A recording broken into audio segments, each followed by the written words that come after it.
New developments on Capitol Hill this morning. Judge Ketanji Brown Jackson is one step closer to serving on the Supreme Court now that more Republicans are voicing support for her nomination. Republican Senators Suzanne Collins, Lisa Murkowski, and Mitt Romney are voicing their support for Jackson's nomination.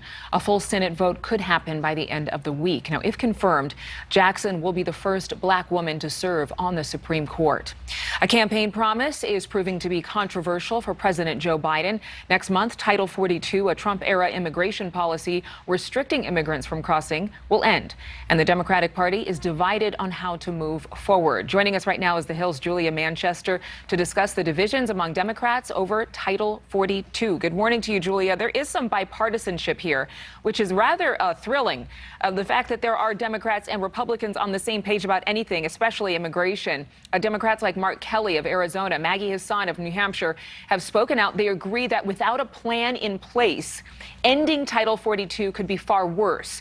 So for the humanitarian crisis at the border, what is President Joe Biden's plan for the influx of people that is presumed to be coming?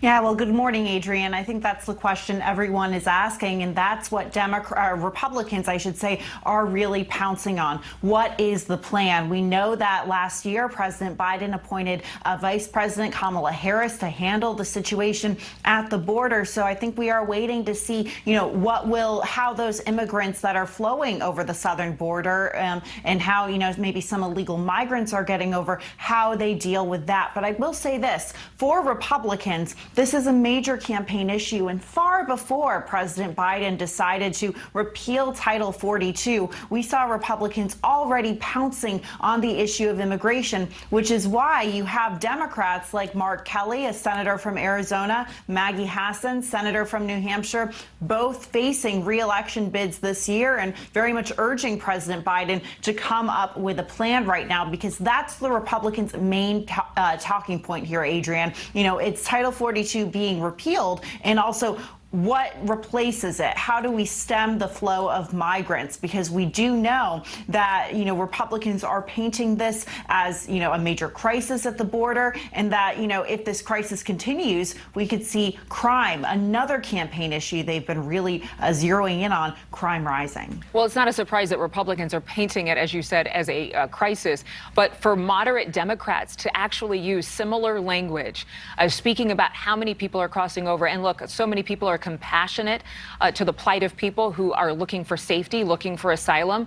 But DHS officials say they're prepared for up to 18,000 people every single day crossing the border. And it is the real concern here that there will be so many more people as soon as Title 42 is overturned crossing the border, and that DHS, the Border Patrol, simply cannot handle it. Yeah, the concern is that there will be an overflow, and that, what's the plan for Border Control and the Department of Homeland Security to process all of these migrants coming in? What happens to the migrants coming in? Where do they go? That's the issue. I think there's also a question as to, which migrants are coming in, and, if they're not being properly processed, I think there's a concern about who is coming in.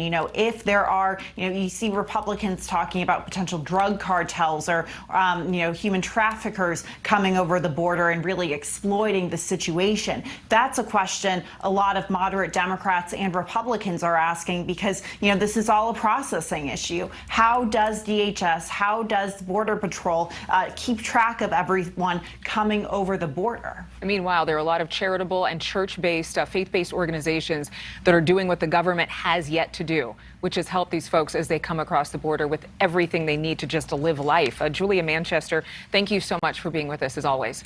Thank you so much for watching. Make sure to click on the red subscribe button below so you can get more of NewsNation's fact-driven, unbiased coverage.